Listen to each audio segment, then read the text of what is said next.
કેમ કે મારા પત્નીને પ્રેમ કરું છું, પણ દિવાળીએ સાડી બાડી તો એક લાવી આપ. હા, તો કે આઈ લવ માય ચિલ્ડ્રન, પણ એને કંઈક તું ટોયઝ લાવી આપતો તો love. You have to express it physically.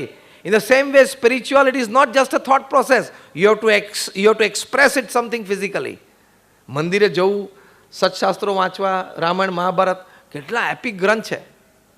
તમે ખાલી ઘરે જઈને તમારા લાઈફનો બિગેસ્ટ પ્રોબ્લેમ વિચારજો, એ પ્રોબ્લેમ રામાયણમાં ક્યાંક હશે, જોજો. તો સીધું સોશિયલ કાઉન્સેલિંગ મળે. આવા સોશિયલ કાઉન્સેલિંગવાળા પાસે હું જવાનું છે ને રામાયણ ને મહાભારત. હું તમને ચેલેન્જ અને ગેરંટી સાથે કહું, pick up the best happening of your life and pick up the worst happening of your life. Both has happen somewhere in Mahabharat and Ramayan. તમને સીધું જ કાઉન્સેલિંગ મળી જાય કે આમાં આપણે શું કરવાનું. કાઉન્સેલિંગ કરવા જાય કે મારે મારા વાઈફને હવે ડિવોર્સના વિચારો આવે છે, કે તો અમારે આ પ્રોબ્લેમ છે, શું કરું.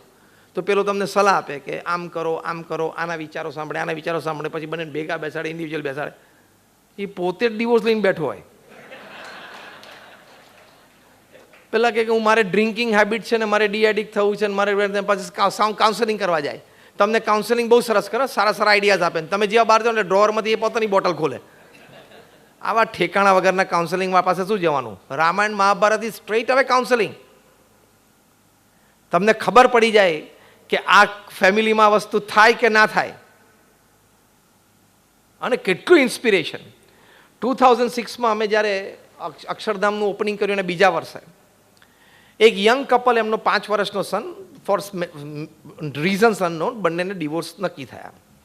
બંને પ્રોફેશનલ્સ, દિલ્હીમાં, ગુડ અર્નિંગ, બંને સેપરેટ હતા. પેલો નાનો બાળક એની માતા સાથે રહેતો હતો. પછી બંનેને મ્યુચ્યુઅલ અગ્રીમેન્ટ હતું અને બંનેને કંઈ એકબીજા પાસેથી લેવું નહોતું, એટલે તરત સાઇન થઈ જવાની. એટલે બંનેના લોયર્સે કીધું 1-1.5 વર્ષ બંને છૂટા રહ્યા નિયમ પ્રમાણે.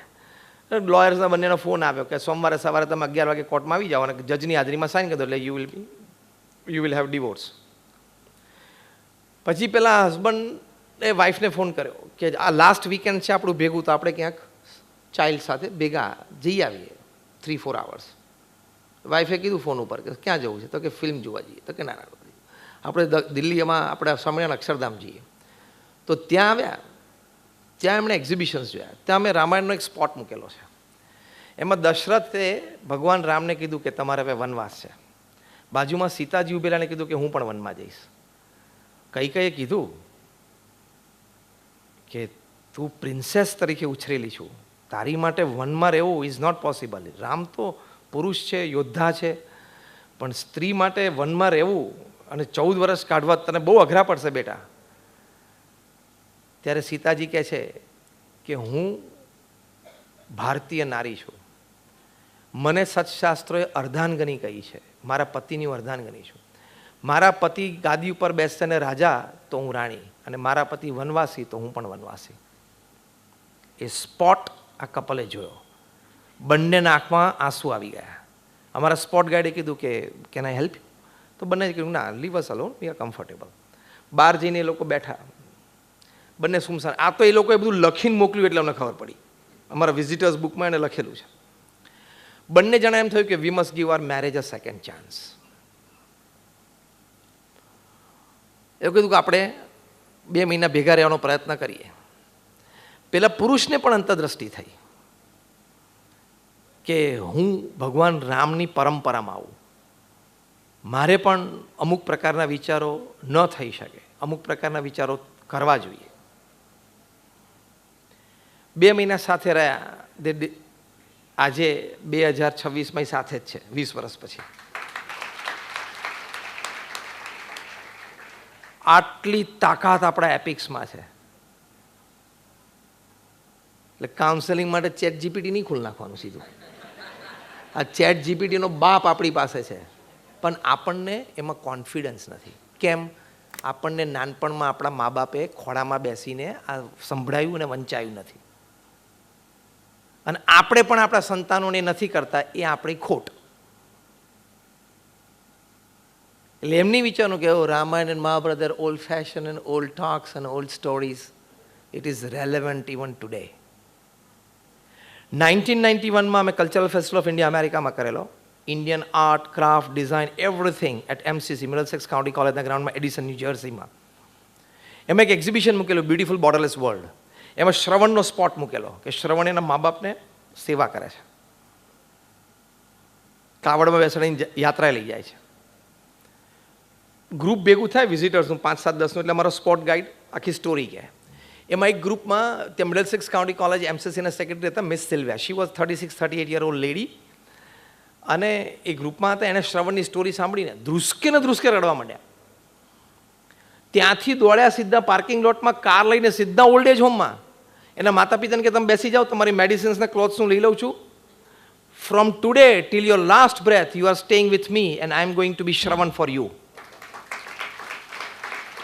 તેને માતા પિતાને તો ખબર જ ના પડી કે આ શ્રવણ શબ્દ શું વાપરે છે, કારણ કે એની માટે તો નવો હતો. It was a new word for her parents.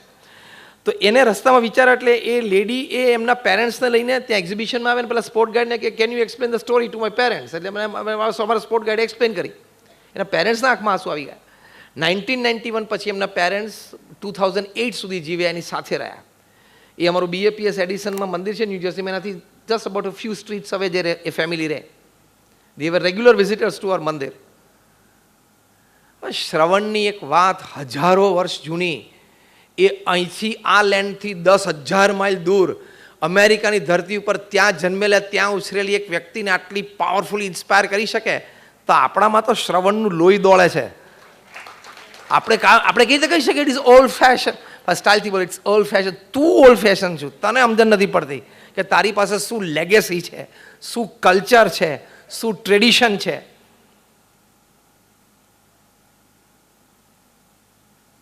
15 heads of states 3-piece suit પહેરીને ઊભા હોય છે, એની વચ્ચે શેરવાની કેવી જુદી પડે છે કે નહીં? અને સેન્ટરમાં જ, વચ્ચે જ વચ્ચે અને સેન્ટરમાં. Why not? We are the largest democracy of the world. We are the fastest growing major economy of the world. We are the youngest nation of the world. એનું પ્રાઇડ કેમ ના હોય આપણને? આટલું કલ્ચર લાગે. જે વર્કમેનશીપ અને સ્પિરિચ્યુઆલિટીની કોમ્બિનેશન છે ને, એ only one country in the world possesses and that is India. Workmanship and spirituality, એનું જે કોમ્બિનેશન છે ને, એ અનબિલીવેબલ. અને in clear terms it's a powerful deadly combination. એ દુનિયામાં કોઈ દેશ પાસે નથી. આપણે શું કોઈની વાત થયા અંજાઈ જઈએ? હા, દરેકને આદર આપવો, દરેકને રિસ્પેક્ટ આપવું, દરેકને એડમાયરેશન, એટલે કંઈ સારી વાતો એપ્રિશિએટ પણ કરવી.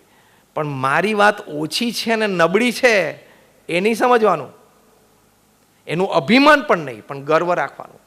તો ફેમિલી લાઈફ અને સોશિયલ લાઈફમાં પણ તમને આનંદ આવશે. છે કે નહીં? ફોટા જોયા છે કે નહીં? 15 હેડ્સ ઓફ ધ સ્ટેટની વચ્ચે શેરવાની પહેરીને ઊભા રહી જાય છે, કોટી પહેરીને.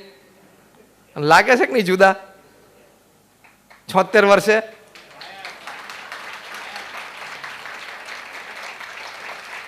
અને ચહેરા ઉપર ગર્વ અને આનંદ છે કે હું આ લેગેસીના કલ્ચરમાંથી આવું છું. અને સંસ્કાર છે ને, 98 વર્ષના પાર્ટીના કાર્યકરને સ્ટેજ ઉપર ચરણ સ્પર્શ કર્યો કે ના કર્યો? કર્યો કે ના કર્યો? જોયો ને? 98 વર્ષના એક પાર્ટીના કાર્યકર સ્ટેજ ઉપર એમને શાલ ઉઠાડી અને મોદી સાહેબે એમને ચરણ સ્પર્શ કર્યો.